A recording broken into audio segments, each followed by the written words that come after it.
Commissioning ദിവസവും വിഴിഞ്ഞത്ത് വിട്ടൊഴിയാതെ വിവാദം. വിഴിഞ്ഞം പദ്ധതിയിൽ മുൻ മുഖ്യമന്ത്രി ഉമ്മൻചാണ്ടിയുടെ പങ്ക് ഓർമ്മപ്പെടുത്തി UDF നേതാക്കൾ രംഗത്തെത്തി. ദേശീയ ഗാനം പോലും ആലപിക്കാതിരുന്ന ചടങ്ങ് നിറം മങ്ങിയതാണെന്ന് നേതാക്കളുടെ വിമർശനം. തുറമുഖത്തിന്റെ പേരിൽ വർഷങ്ങളായി രാഷ്ട്രീയ കേരളം സാക്ഷ്യം വഹിച്ച വാക്പോരും വിവാദങ്ങളും കമ്മീഷനിംഗ് ദിവസവും മാറി നിന്നില്ല. പദ്ധതി നടപ്പാക്കുമെന്ന 2015 ഉമ്മൻചാണ്ടിയുടെ നിയമസഭാ പ്രസംഗം പങ്കുവച്ച് പ്രതിപക്ഷ നേതാവ് VD സതീശൻ. ഒരു കാര്യം വ്യക്തമാണ്, സംസ്ഥാനത്തിന്റെ താല്പര്യങ്ങൾ സംരക്ഷിച്ചുകൊണ്ട് ഈ വിഴിഞ്ഞം തുറമുഖ പദ്ധതി നടപ്പിലാക്കിയിരിക്കും, യാതൊരു സംശയവും വേണ്ട. കമ്മീഷനിംഗ് വേദിയിൽ ഇരിപ്പിടമൊരുക്കിയെങ്കിലും VD സതീശൻ ചടങ്ങിൽ പങ്കെടുത്തില്ല. വിഴിഞ്ഞം യാഥാർത്ഥ്യമാകുന്നതിൽ ഉമ്മൻചാണ്ടിയുടെ പങ്ക് ഓർമ്മപ്പെടുത്തി UDF നേതാക്കൾ.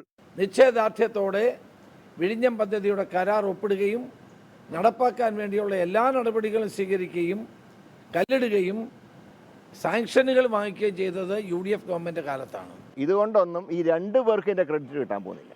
അത് അടുത്ത തെരഞ്ഞെടുപ്പിൽ ഇതിൻ്റെ റിയാക്ഷൻ ജനങ്ങളുടെ ഭാഗത്തുണ്ടാവും. കമ്മീഷനിംഗ് ചടങ്ങിൽ പങ്കെടുക്കും മുമ്പ് കോവളം MLA M. വിൻസെന്റ് പുതുപ്പള്ളിയിൽ ഉമ്മൻചാണ്ടിയുടെ കല്ലറയിലെത്തി പുഷ്പാർച്ചന നടത്തി. പ്രധാനമന്ത്രിയും ഗവർണറും മുഖ്യമന്ത്രിയും പങ്കെടുത്ത ചടങ്ങിൽ ദേശീയഗാനം പോലും ആലപിച്ചില്ലെന്ന് കോൺഗ്രസ് വിമർശിച്ചു. പ്രധാനമന്ത്രിയും ഗവർണറും മുഖ്യമന്ത്രിയും എല്ലാമുള്ള ഒരു ചടങ്ങിൽ ദേശീയഗാനം പോലും അവിടെ ആലപിച്ചിട്ടില്ല എന്നുള്ളത് ഏറ്റവും പ്രതിഷേധാർഹമായ വസ്തുതയാണ്. വിഴിഞ്ഞത്തെ മുഖ്യമന്ത്രിയുടെ പ്രസംഗത്തിനെതിരെയും UDF നേതാക്കൾ വിമർശനമുയർത്തി. മുഖ്യമന്ത്രിക്ക് ചരിത്രമറിയില്ലെങ്കിലും നാട്ടുകാർക്കറിയാമെന്നായിരുന്നു UDF കൺവീനർ MM ഹസന്റെ പ്രതികരണം. 24 തിരുവനന്തപുരം.